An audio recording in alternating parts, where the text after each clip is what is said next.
What if I told you the next 30 to 40 minutes here with me is going to set you up for financial independence and an easier time managing your money throughout the rest of your life? Well, I'm going to provide you with a clear path from my CFP education that's going to help you get your financial plan set up.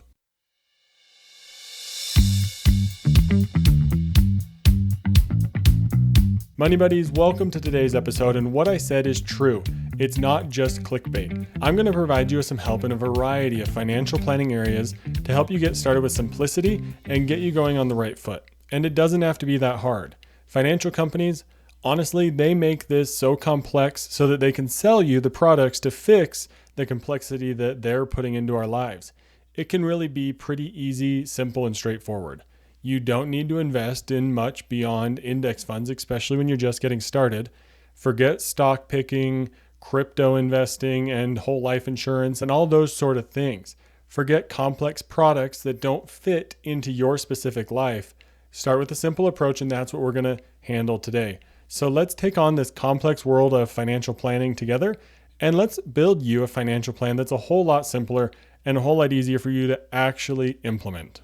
Of course, today, I want to start out with a story. How do you build this financial plan? We all want to figure this out. You're probably worried that it's going to be too big, ginormous, and complex, and probably expensive, right? Is that what you're worried about? You're likely getting pitched life insurance as your financial plan, and more specifically, it's probably whole life insurance, which is something that we want to avoid. You're probably getting scared off by the idea that you don't want to funnel a bunch of money into life insurance and all these products that you really don't understand, right? They can be so confusing. You aren't sure where to get started, and you don't know what is really involved in a financial plan because all you're being told is that there's some financial solution that someone needs to sell you to fix your financial plan, right?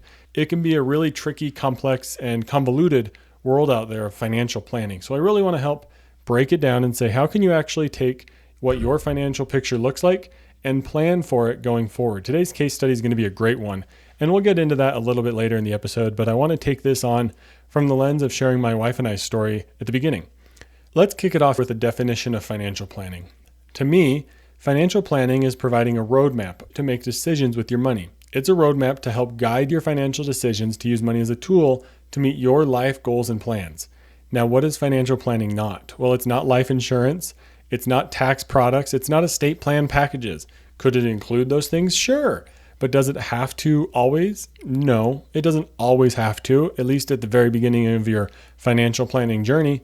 It can include cash flow, budgeting, debt management, retirement planning, risk and insurance planning, investment planning, tax planning, estate planning, and of course, the psychology of money, which is a fun one to get into. We won't get into that one a whole lot today, but I am sure we will have an episode on it in the future. And if you want to dive into it, let me know, leave a comment down below or send me an email. But just like so many of you, my wife and I, well, we found ourselves in a similar situation where we wanted to build a financial plan. Thankfully, my financial knowledge and interest in personal finance let us get started early. We started with budgeting and cash flow management. We then wanted to look at where do we save our money. And then we figured we should write all these things down. So we began to get saving under our belt. We began to get budgeting under our belt. I began to write little descriptions of how we did it. And then we tried to take on managing debt and my wife's student loans, which you should go back and check out episode 2 about how I made my wife cry about money. But then we kept working on education, furthering our career, and we realized we needed to manage our money for the long term. So that's where the real financial plan came in. What are our goals? Where do we invest? How do we invest? How do we pay off debt? How do we balance all of this? And thankfully, I've talked about it for years. We need to write all of this down. And that really helped us in a large way because we were able to look at it and see what we were thinking before, which helped us build that roadmap that helped keep us on track, helped us make other decisions as we wrote down our goals, and helped really define what we wanted to do with our money. But this leads us into the real challenge. How do we turn all of that into a true plan? Well, our first financial plans, they were rough. Let me detail those out a little bit more for you. They were pretty rough, but it does get better over time. We update our financial plan quarterly. We'll review it together, review our goals, review some of the ways we do things, and make sure it's all accurate. And we keep track of a few main things. We've always kept track of our goals, short, medium, 10 years, 20 years, age 50 and over, age 65 and over. We wrote down our budget plan, our emergency fund plan, and how we're going to use our emergency fund if that came to happen, which I think is a great thing to do, by the way. Our emergency fund is as simple as saying, We'll put it on credit cards first, then we'll pull from our savings and write it down in our emergency fund where we have it written down how much we have saved in there, and we'll try to replenish the emergency fund. But the main thing we wanted to emphasize there is put it on a credit card first so that you have some time to breathe after the emergency. Because it's pretty easy to spiral during an emergency. And when an emergency happens, if you don't have an emergency fund, it doubles your emergencies because you'll have the main emergency and then you're going to have a financial emergency. So have an emergency fund so that you can get rid of that second one and make it a whole lot easier, because it's really easy to say, put the emergency on a credit card, pay it off with our emergency fund, replenish the emergency fund. Now, that's not actually dealing with the emergency that may require attention and actual stress in your life, but how much more stressful is it going to be if you don't have that emergency fund in place? So that's one of the favorite pieces that we have written down in our financial plan, is how exactly we're going to manage and handle our emergencies. A couple other things that we have written down in there is our debt plan and how we're going to pay off debt, how we're going to avoid debt, how we're saving money, how we're investing money. The other thing we have written down in our financial plan is all the contact information for every financial institution that we use between credit cards, investing, savings, bank accounts, credit unions. We have it all written down in one place so that it's easier than opening 18 browser tabs and trying to search it all up. We just look it up once, write it down, and then if anything were to happen to me, my wife knows to go to this financial plan document. Everything that we do with our money is written down there. So not only is this a document to help keep us on track and provide a roadmap, it's a document that provides a heck of a lot of peace of mind for my wife if anything were to happen to me, because I'm the one that manages the money. Write all of this stuff down. It'll take a huge burden of stress off of your spouse's back when it comes to figuring out what they would do if you passed away. And if you've never thought about that, start thinking about it, because it'll really light a fire under you and get you to write all this stuff down. Writing down your financial plan can be one of the best things that you do for it, because it actually puts it to paper or puts it on a Google Doc or whatever it may be and commits you to it. And here's another piece. Make sure you only update it quarterly. Don't update your financial plan more than quarterly. It's a waste of your time, and frankly, you don't need to. If you leave it alone, it's going to take off, again, so much stress off of your plate. Set it and forget it and let your financial plan work in the background. But one of the things that we were realizing is that we were still changing it every quarter, but it wasn't really changing. This was the problem my wife and I were running into with our detailed and elaborate plan. We realized we were trying to track too much. We were trying to be too specific and granular with our goals, which was leading us to a rut. And we were getting stuck. We would look at our goals and be like, yeah, that one's still good, because really it didn't have a whole lot of drive and meaning behind it. It was just a goal that we wrote down to satisfy what is a 10-year goal for us. Most of them were like, be closer to financial independence. And then the next goal would be hit financial independence. The one after that was enjoy financial independence. So you can see how these were pretty boring, stale, and just got us in the same rut where we weren't really updating our financial plan because we didn't have a true driving force behind it. And now we've figured out the driving force behind our financial plan. And I want to recommend the book, One Page Financial Plan by Carl Richards.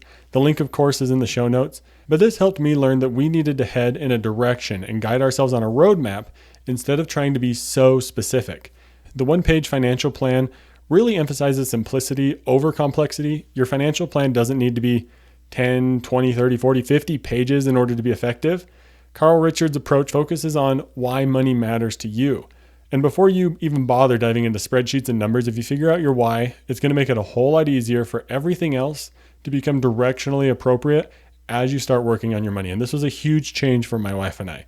The book teaches that financial planning should be a living document that guides your decisions, not a static document that just sits on a shelf looking cool because it's so thick and hefty and perfect, because it's not going to be perfect. It's going to be wrong because things change. That's why we update our financial plan quarterly. And now we're going to be able to update it with a real sense of purpose and direction. And we're going to be able to use that direction and the why behind our money, which I'm going to share here in a moment, to help guide us in the path we need to go with our money to use it as a tool for our life goals and plan. Your financial plan can really just be as simple as writing it down on a piece of paper. The core message was that your financial plan should reduce anxiety, not create more stress through complication and thick document books that you hate to read through. Keep it simple, keep it to one page. And honestly, ours kind of started to bleed over to 2 pages. And I said, nope, that's enough. We don't need to make it any more complex than that. Keep it down to 1 page. So we decided to start with this why. Why is money important to you? And I'm going to share here on screen both Rebecca and I's why. And the question is, why is money important? For me, Money is important because it allows us to have opportunity to do what we want to in our lives. To me, it means that we don't have to work if we don't want to, but rather we get to work because we enjoy it. We also have the ability to do what we enjoy more because we've set ourselves up to be financially independent. Rebecca told me that money is important to her because it buys her time and experiences. Time so that she doesn't have to work until she dies. And if we're financially okay, she doesn't feel like she has to work, that she can take breaks from work. It also allows her to live life and experience things. She wants to be able to do things. Thinking about the future, she doesn't want to be tied down to work and missing things in her lives. She doesn't want to be tied down to work and missing things in her life. She doesn't want to work. And I put it in all caps there because at this point she was getting really passionate and fired up about why money is important. My wife doesn't want to work forever. So go back and listen to episode 1, Crafting Your Financial Why. It's a great place to start, and it's going to help you build that roadmap that's going to tie in perfectly with this episode. So go build your why, figure out why money is important to you, come back to this one, and then really bring the two together and build a financial plan that's going to be easy for you. So how does this roadmap apply for my wife, Rebecca, and me? Well, for my wife, it means she doesn't want to have to work forever. That decision will move her in specific directions towards salary increases, asking for raises. She may want to work, but she just doesn't want to feel like she has to. It goes hand in hand with the reason why she didn't want to wait to pay off our student loans in episode 2 about how I made her cry about money. But she wants to be able to do stuff and have options. And my roadmap is very similar to Rebecca. I wonder why we're married, right? It's all about opportunity and having choices to do what we want. I want to achieve financial independence from work. I don't want to have to work either. And that's probably why Rebecca and I work together so well on our finances, because now we have a driving purpose that aligns together that allows us to make decisions based on this roadmap. So how does this help in the 7 areas that I mentioned earlier? Well, there's the basics like cash flow, budgeting, and debt management. This helps us avoid car loans. It helps us avoid expensive purchases. It helps us avoid debt that's going to eat up all of our cash flow, which makes it so we have to work. That's one way that our why, money is important to us, really applies and helps direct us. For retirement planning, it makes it clear that we need to push to retire early, and that needs to be an option for us. For risk and insurance planning, well, this is one that can be so easily overlooked. This helps us know that we need life insurance and disability insurance in place to keep our options open. Should anything happen to Rebecca and I, we don't want our reason that money is important to us to become completely dissolved because something happens. It goes right in line with our why that we need to make sure we have proper insurance in place. Why is money important to us? Well, it gives us options. You know what else gives us options? Insurance, should anything happen to us. Couple more areas here, investment planning. Well, our why tells us to keep it simple. We don't want to spend forever managing our investments. That's just not in our why. And it's probably not in most of your reasoning as to why money is important for you. I doubt most people say, oh, why is money important for you? Well, it allows me to manage a complex investment portfolio with options and stocks and margin and all that sort of fluff and jargon that goes into that world. I highly doubt that's going to be a part of your why money is important. And if it is, that's fantastic. That means you've been able to recognize it. And that's something that you can work towards and make a priority in your life. That's what's so cool is all this can be so personal and unique. Now, the last couple here of tax planning, estate planning, and psychology, there's a whole lot of things you can go into. But when you realize why money is important to you, it becomes a huge driving factor that helps build these financial planning areas in a very simple and direct and clear way. So ultimately now our financial plan, it's all built around that why. Why is money important to us? Which is flexibility and having options in our life. We don't want to be tied down to work for the rest of our life. We would rather work hard now and get that compound interest benefit working in our favor. Building around our why money is important is what really helps simplify and make our financial plan actually work. And it's what's going to help you get one started today from a very simple and easy approach. We still got a lot more to talk about, but what do you need to consider when building a financial plan? I did a lot of research in this area to help you with figuring out some areas to address and how we can keep it simple. So we're going to dive into more specific things here because I want to talk about starting early, automation, simple investing, insurance, estate planning, and dealing with the complexities of life as they begin to get more and more complex. And guess what? If you start your financial plan now, those complexities are going to be a piece of cake to deal with down the road. And we're going to do all of this from the lens and perspective of a young adult. So I'm super excited to get into this research that I found today. Let's kick it right off.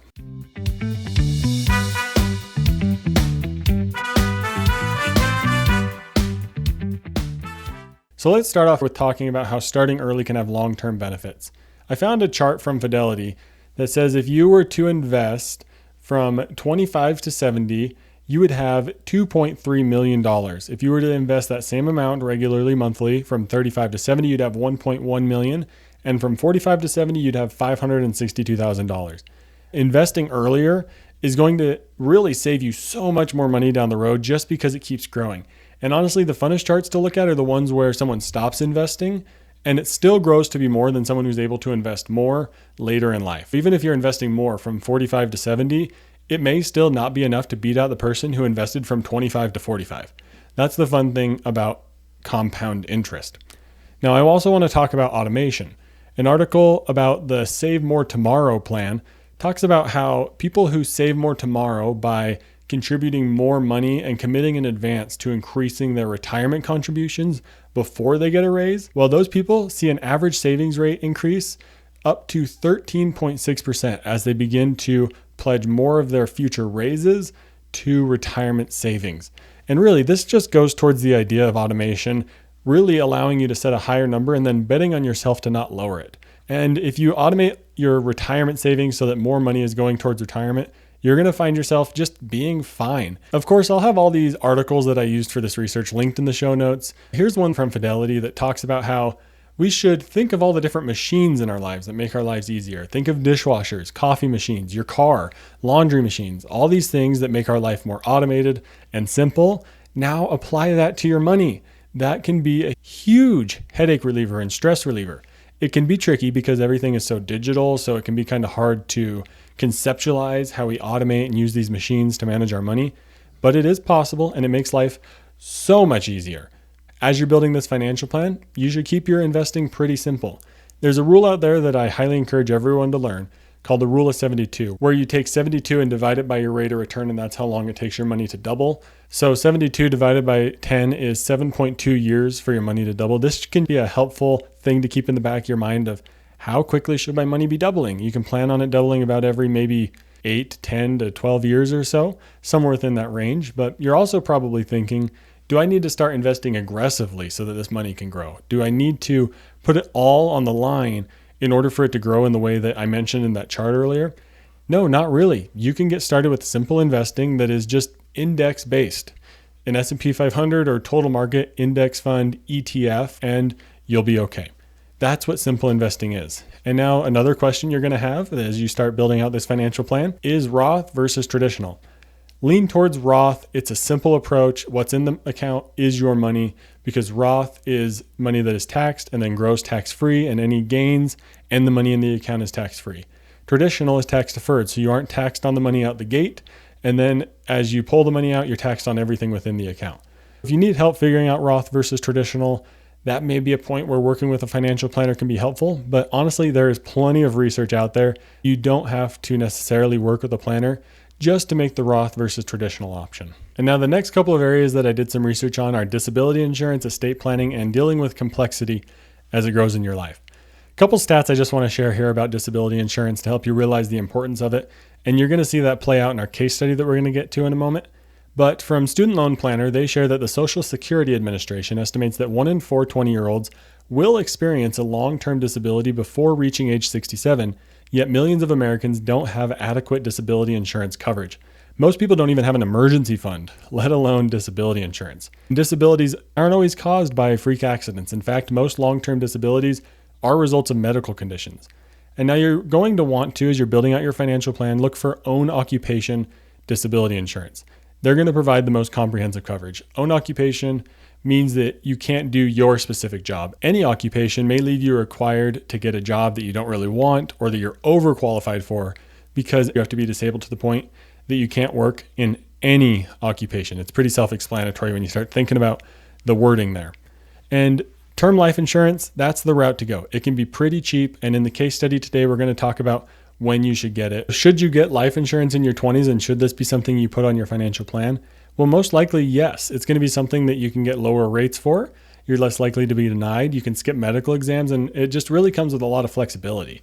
Now, why would you need life insurance? Well, if you're getting married, you're starting a family, you're buying a home, you're taking on a large amount of debt, you're starting a business, you have aging parents or siblings who are dependent on you, or you're a single parent, or really a parent in most any situation should have term life insurance. So if someone depends on your income, you should have life insurance. Now, how much should you get? There is a dime formula that we're going to talk about in the case study, but really it's debt plus income replacement plus mortgage plus education costs. And we'll talk about that more in the case study, and I'll show you a specific example. And now as we talk about estate planning, I have a whole episode dedicated to how estate planning doesn't have to be complicated for young adults. So make sure you go check out episode 4 that just released today. But just know estate planning isn't set it and forget it, but it also doesn't have to be so complicated when you're just getting started. And now the last thing before we get into our case study is complexity. Your life is going to get more complex. And most of you are in the first stage of your life where you're entering the workforce. You're maybe getting married. You're beginning to have children, or maybe purchasing a home or a car. You're beginning to develop this financial planning. You want to make sure you're financially literate going into the rest of your life, because stage 2 and 3, that's where things can get really murky if you aren't prepared. Stage 1, you want to track your spending habits. You want to set aside an emergency fund, develop a smart debt strategy, build a savings habit, and work towards some savings goals. Make sure that you have adequate insurance coverage like we've been talking about throughout this episode, and take advantage of employee benefits at work. But that does it for the research today. We put a lot of work into the story we shared today and the research, but now it's time for the case study where we're going to look at Jordan Thompson's situation and help her build a financial plan for her 20s and her young adult years.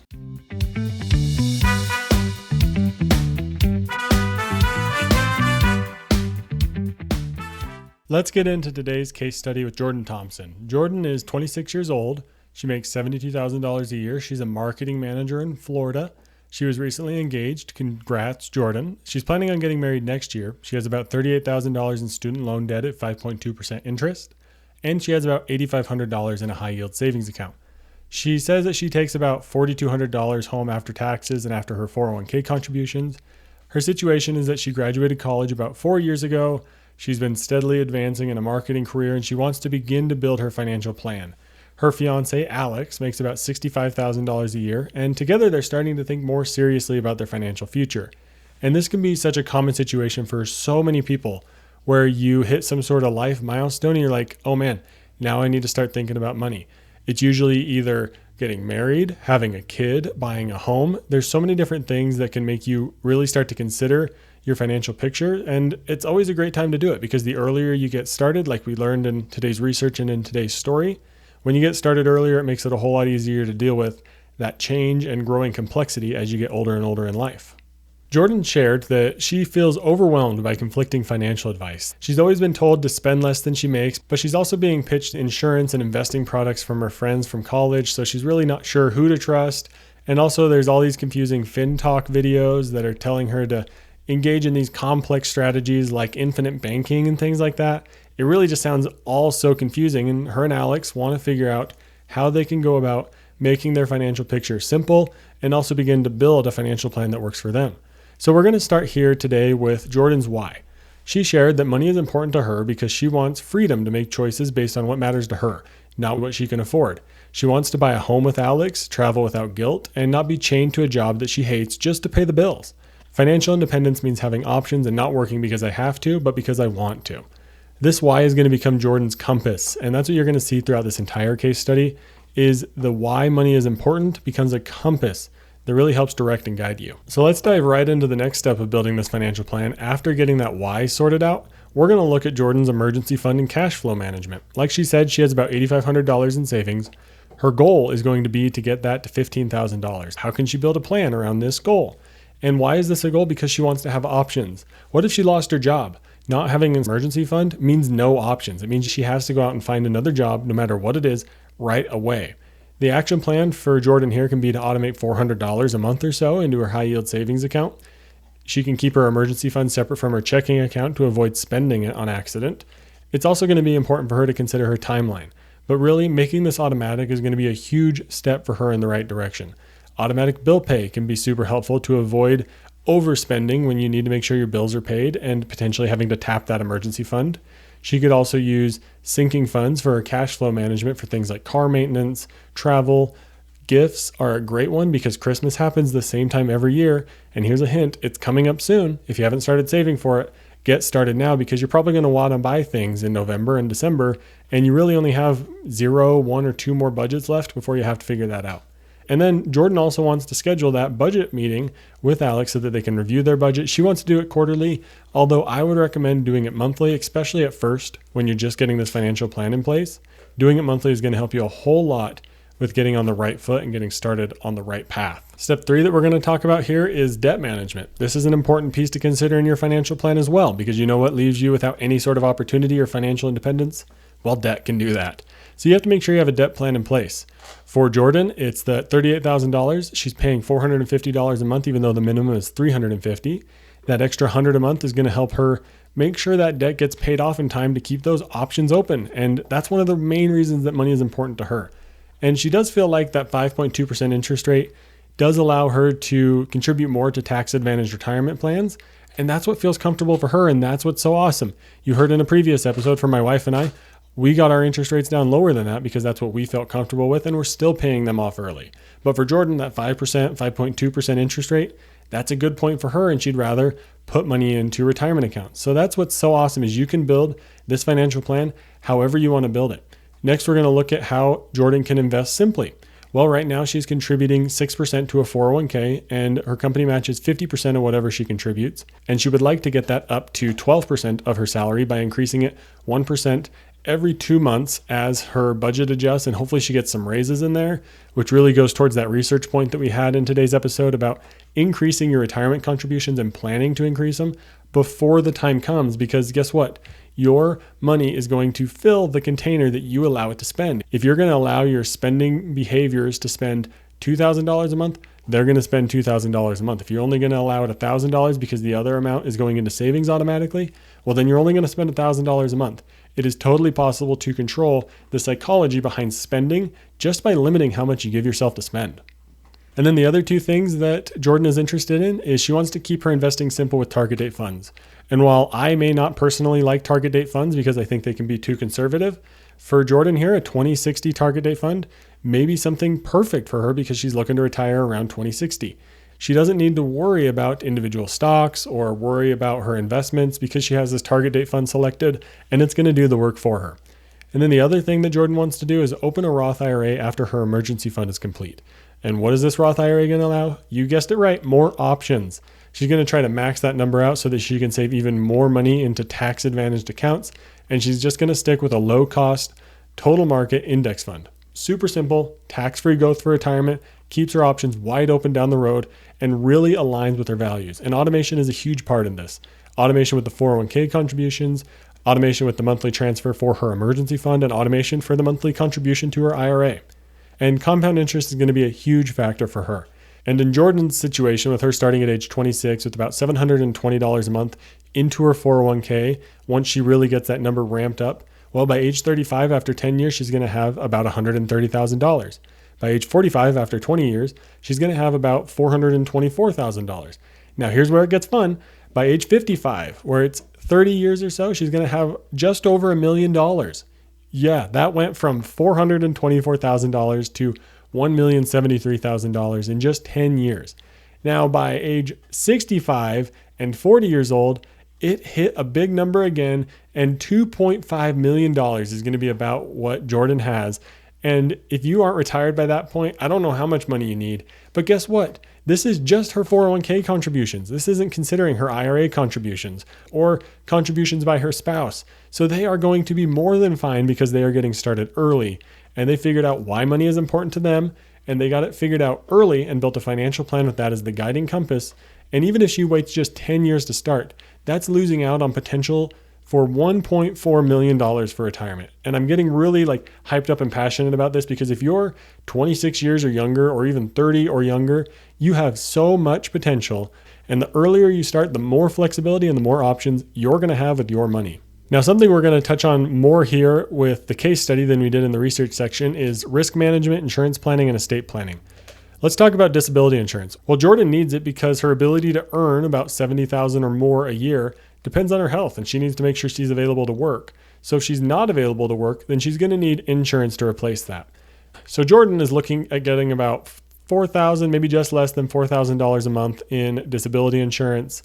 And she's going to make sure to get own occupation because that means that she is going to be able to get disability payout if she can't work her job.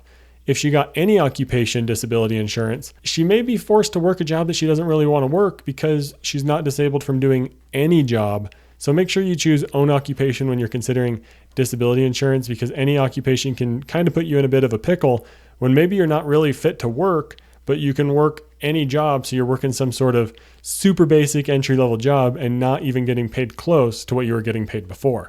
That's the real kicker about own occupation versus any occupation. Now, term life insurance.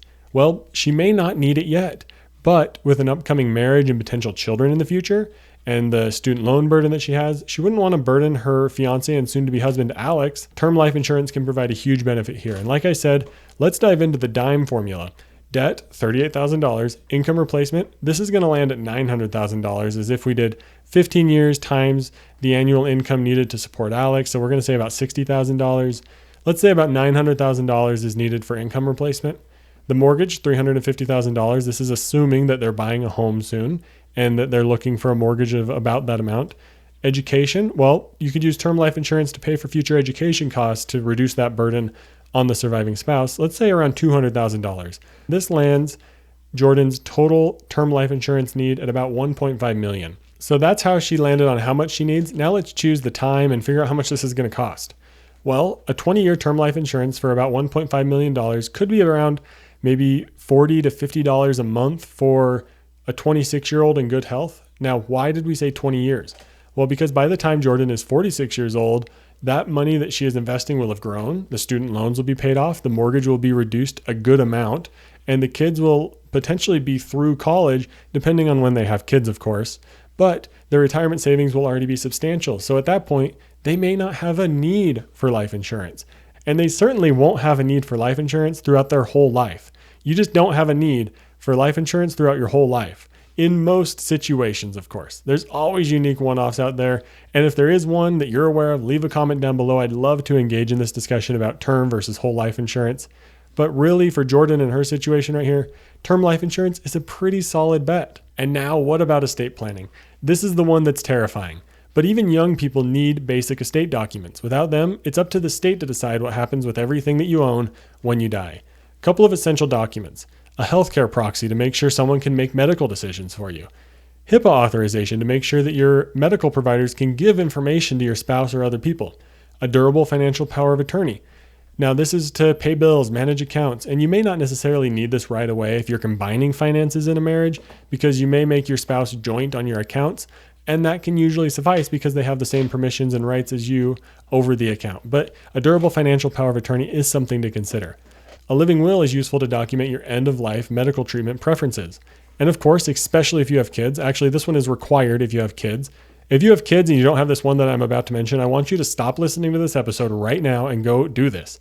Guardianship. You need to designate who is going to take care of your children should you die. If you don't have children now, you could do it ahead of time. But if you have children, you need to get this in place right now. But these don't have to all be done right away. You can take your time and work on them over time. My wife and I add these as bullet items on our budget meeting agenda, and we'll go through our beneficiaries. Jordan needs to go through all of her beneficiary designations and change them to Alex as the primary for her spouse.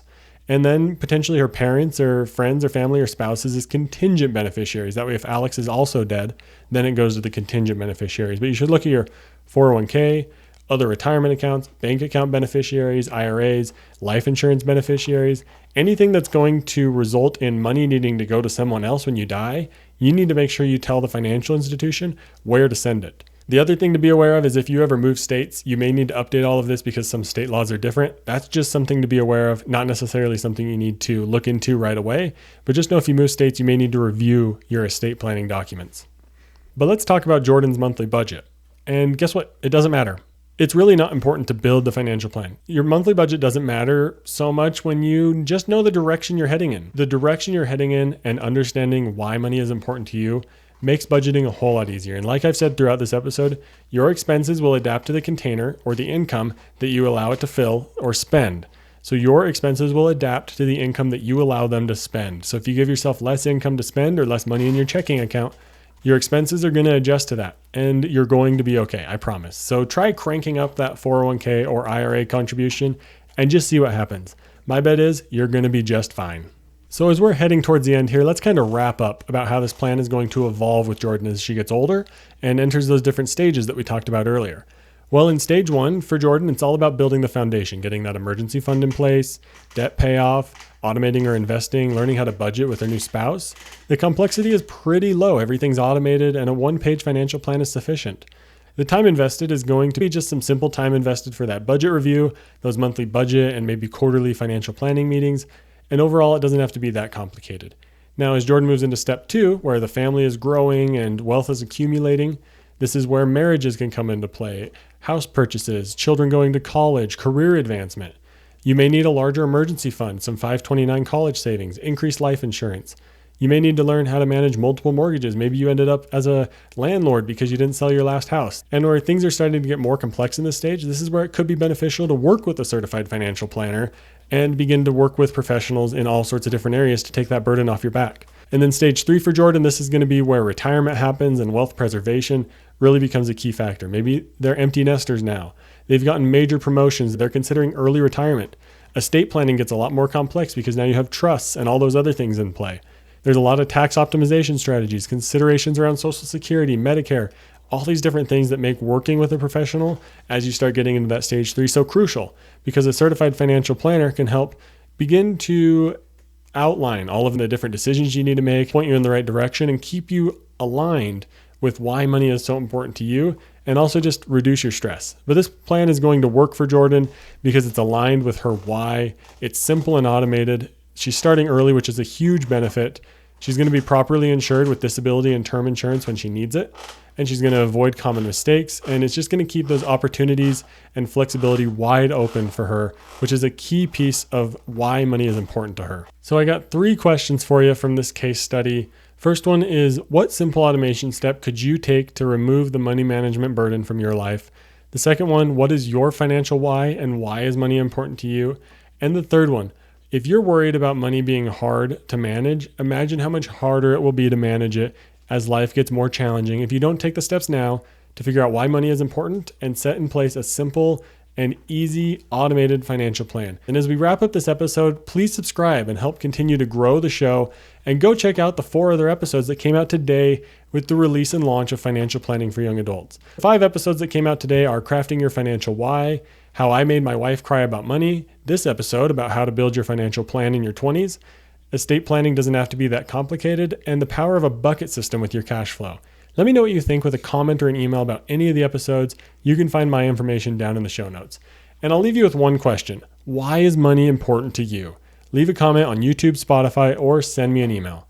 But what was your big takeaway? For me, it's that a financial plan doesn't have to be complicated at all. It can be simple. Start with why money is important with you and let that be your compass and guiding light to build a roadmap for managing your money throughout your entire life. And one key thing to remember, insurance is a key part of your financial plan because you don't want some crazy event blowing up any opportunity and potential roadmap that you had with your money. So make sure you're insured properly. Don't blow off insurance because forgetting about it isn't something that you can easily fix when you need it later down the road and something happens. So that's just a quick reminder, but thank you so much for listening to this episode. I hope you enjoyed it, and let me know what you think. Thank you for listening to this episode of Financial Planning for Young Adults. Have a great week. And hey, quick heads up. This podcast, it's meant to be educational and it's for entertainment purposes. It's not personalized financial advice for your specific situation. So before you go out and make any big money moves, make sure you chat with a qualified financial professional who knows your full financial picture.